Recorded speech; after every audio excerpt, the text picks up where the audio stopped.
Bismillahirrahmanirrahim. Assalamualaikum Bu Tuti Mbak. Iya, waalaikumsalam Pak Son. Ini Bu, saya mau tanya mengenai aset yang dimiliki SMA 1.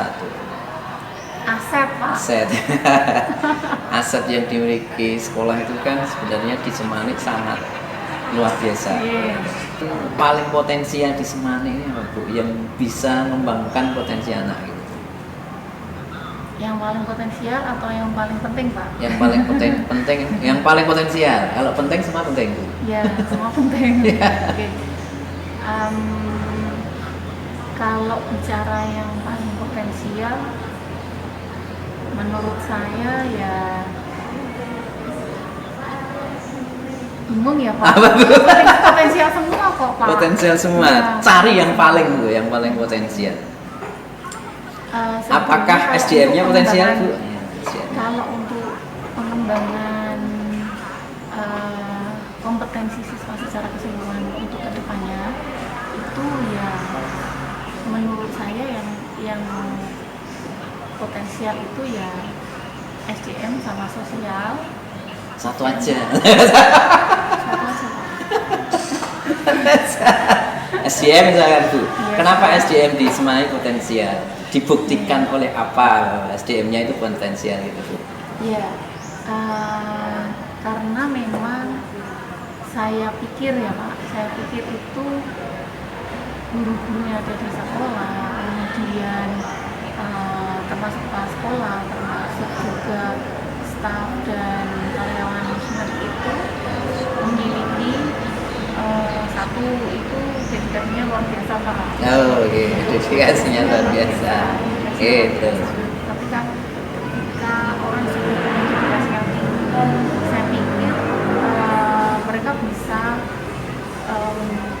bisa memotivasi dirinya untuk bisa melakukan hal yang terbaik untuk kemajuan siswa, untuk perkembangan pembelajaran siswa, untuk perkembangan karakter siswa, untuk pengembangan kompetensi mereka secara kolektif juga.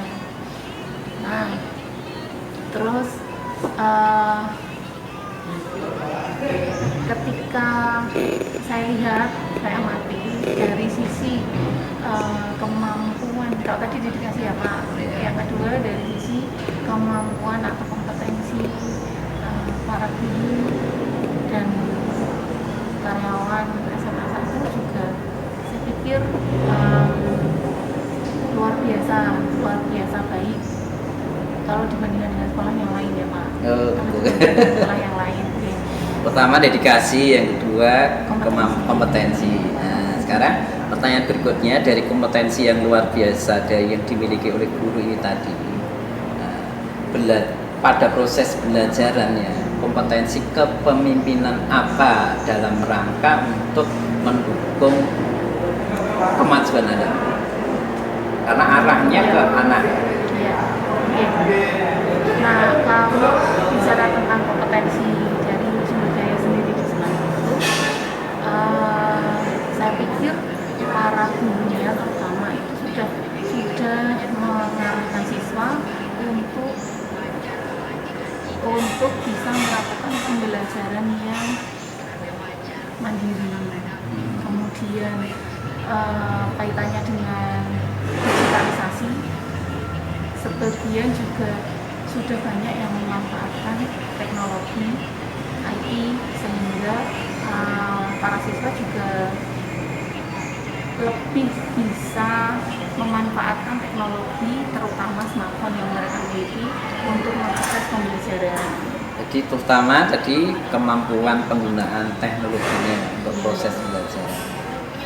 Kalau dilihat dari sisi profesionalitasnya, bahwa guru itu ditunjukkan oleh yang pertama itu sertifikat pendidiknya. Rata-rata sekolah kita sudah memiliki sertifikat pendidik, itu bukti bahwa guru itu sudah profesional.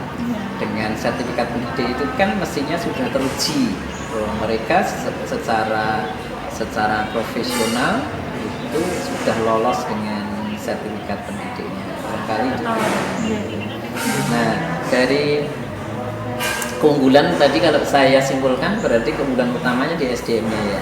Mungkin dengan lulusan S2-nya yang sudah guru S2-nya sudah banyak, sertifikatnya sudah lolos dan seterusnya dan seterusnya. Kemudian dari keunggulan itu kira-kira apa hal yang sudah dimanfaatkan secara optimal dan apa yang belum dimanfaatkan? Gimana? Di Mangga 2. Yang bisa dioptimalkan. Bu, ini mau keluar. Saya pikir itu Pak, apa namanya pemanfaatan diskusi di MGMP tingkat sekolah. Maksudnya gini Pak, kalau saya amati itu karena mungkin dengan kesibukannya masing-masing, jadi saya pikir koordinasi antar guru mapel, koordinasi antar guru di satu mapel yang sama itu cenderung kurang kalau saya amati. Saya alami sendiri juga sebetulnya karena bagaimanapun juga untuk menuju standarisasi profesionalisme itu saya pikir di satu mata pelajaran yang sama harusnya juga ada standar yang sama. Khususnya di sekolah yang sama. Syukur-syukur di MPMP selevel kabupaten juga kita punya standarisasi yang sama. Nah, tapi kita fokuskan dulu ke sekolah, ke MPMP atau di satu sekolah saja. Nah, ini kalau saya amati di sekolah kita memang belum optimal. Artinya ketika sudah tercapai standarisasi itu semestinya materi pembelajaran yang diberikan sama persis, termasuk video-video yang diberikan juga sama, LKPD sama, handout sama, kemudian soal ulangan juga sama, standar scoring juga sama, rubrik sama. Jadi ibaratnya siapapun guru yang mengajar, kita guru itu harus digantikan dengan guru pengganti, standarnya sama. Siswa menerima materi yang sama persis. Itu. Jadi itu yang saya pikir masih bisa dioptimalkan masih tinggi. Nah, bisa memanfaatkan juga teknologi dalam artian kita sudah punya LMS, ibaratnya kita sudah punya Google Drive, kita sudah punya OneDrive ya Pak. Kami di Mapel kami mencoba untuk itu. Jadi kayak soal ulangan, kemudian materi termasuk pangkat, kami punya satu standar yang sama drive sendiri untuk semua diasihkan di situ dan memang harus mencari waktu luang itu untuk mengkomunikasikan semuanya agar bisa tercapai standar itu yang masih bisa dioptimalkan. Intinya standar dalam satu mata pelajaran MGMP sekolah standarnya harus disamakan. Kemudian tadi potensi sudah, hal yang perlu dikembangkan sudah. Kemudian menurut Bu Tutikma ini 1 tahun atau 5 tahun ke depan apa yang harus dilakukan Semanik supaya sekolah ini bisa berprestasi dari aset yang dimiliki sekolah? 1 sampai 5 tahun ke depan ya Pak. Nah, kira-kira supaya Semanik berprestasi dari aset yang perlu dioptimalkan, apa yang harus dilakukan Semanik? Ini masih hubungannya dengan SDM apa lain-lain lagi? Lain-lain juga ya, Pak. Aset dari aset yang ada. Dari kalau kita melihat dari semua aset itu memang kelihatannya semuanya belum optimal. Semuanya belum optimal. Mulai dari yang pemanfaatan sertifikat saja juga belum optimal Pak. Misalnya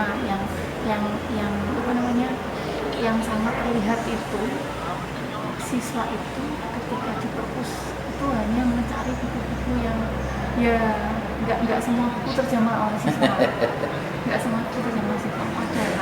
Padahal di perpus itu banyak sekali buku referensi luar biasa yang sebetulnya buku itu juga termasuk buku standar level internasional. Karena ketika siswa bisa mengakses terutama sumber-sumber bacaan referensi, ensiklopedi dan referensi dunia yang lain itu ada semua di situ, tapi siswa mungkin belum memanfaatkan dengan optimal. Berarti pertama tadi optimalisasi penggunaan pemanfaatan perpus. Dua. Bagi siswa dan guru juga. Gurunya datang baca. Saya juga bacanya sambil lupa.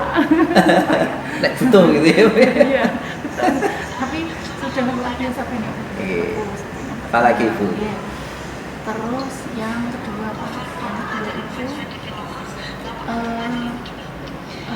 saya nggak tahu ini masuk kategori aset apa ya Pak ya, tapi mungkin apa ya Pak berarti maksudnya. Jadi gini, jadi itu kaitannya dengan siswa untuk bisa memanfaatkan jaringan internet yang ada Oh di sekolah iya, dengan baik. itu fisik itu Iya, itu sudah fisik. pemanfaatan jaringan internet. Otomatisasi memanfaatkan jaringan internet untuk mendukung pembelajaran mereka. Iya. Bukan untuk hanya sekedar Main game atau YouTube gitu ya. anak sekedar Yeah. stalking Instagram seperti itu. Terus caranya gimana Bu supaya anak bisa memanfaatkan internet? Ya memang harus Nah, guided, gurunya Pak. harus Harus membuat guided. Iya. gurunya harus membuat video sendiri yang harus diakses oleh siswa. Sehingga kalau dia belum mengakses video yang dibuat oleh guru, mereka nggak bisa melanjutkan ke materi berikutnya. Misalnya itu kan memang seolah-olah memaksa anak harus memanfaatkan video buatan guru. Ya, gurunya kreatif. Ya. Ya itu saya pikir memang tantangan untuk hampir semua sekolah di dunia gitu, betul ya Pak, untuk bisa kalau bayangan kita yang namanya sekolah digital itu anak bisa belajar kapanpun dimanapun, tapi di sekolah kita memang belum siap untuk itu. Karena anaknya masih kalau nggak di benar-benar diguide sama gurunya, ya lepas lagi seperti itu. Tapi kan nggak semua guru bisa kreatif seperti Pak Sur untuk membuat seperti itu. Jadi mungkin sedikit demi sedikit nanti bisa itu yang kedua memanfaatkan jaringan antara sekolah. Terus yang selanjutnya ini Pak kaitannya dengan optimalisasi SDM lagi. Nah kalau tadi lebih ke MDM 1.8, nah ini kaitannya dengan antar lapang. Oh iya, bisa kolaborasi. Betul. Nah, Ya kalau kolaborasi itu anak tidak terbebani tugas yang terlalu banyak. Betul. Ya, satu konten bisa dimanfaatkan beberapa guru. Kita bisa mulai mencoba untuk melakukan pembelajaran STEAM. Ya. Dan saya pikir beberapa guru di sini atau sebagian guru di sini yang benar-benar sangat melek teknologi itu punya kemampuan yang luar biasa dan itu harus dimanfaatkan. Termasuk Pak Sur harus kami manfaatkan. Terus gimana dengan pemanfaatan finansial menurut pandangan Bu? Apakah pemanfaatan finansial di Semani ini sudah optimal? Nah, kalau untuk pemanfaatan sumber dana ya Pak finansial itu saya pikir sudah sangat optimal, cuman kadang-kadang begini Pak, karena semakin kesini itu kelihatannya beberapa instansi juga memiliki program-program yang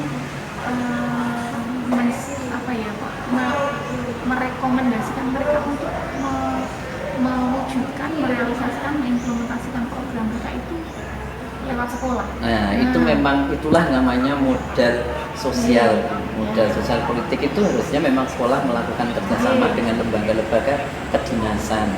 Nah, cuman kendalanya ketika aset sosial itu tambah banyak, sebetulnya ya memang itu pembelajaran untuk siswa luar biasa ya Pak. Tapi di satu sisi juga terjadi ketimpangan dalam pemanfaatan aset finansial akhirnya karena lebih fokus lebih iya, banyak karena otomatis ketika kita bekerja sama dengan pihak luar melibatkan banyak pihak luar dari instansi lain, dinas lain, biayanya tetap banyak. Gimana selama ini kalau pemanfaat finansial terhadap pembelajaran anak? Kalau untuk pembelajaran sendiri, saya pikir pemanfaatan finansial itu memang banyak terserap di fisik ya Pak ya, banyak terserap di fisik, misalnya untuk kelengkapan buku referensi perpus, kemudian ada jaringan, kemudian lab, fasilitasi lab. Nah, itu saya pikir pembelajaran lebih terserap aset fisiknya. Ya, begitu Bu Tutu Uma, terima kasih atas waktunya dan berikan pandangan-pandangan. Saya mengharapkan Semane ini ke depan bisa lebih maju lagi, lebih bagus lagi, pengelolaan sumber daya terutama asetnya bisa lebih bermanfaat bagi anak didik kita, harapan kita. Amin. Terima kasih. Assalamualaikum warahmatullahi wabarakatuh.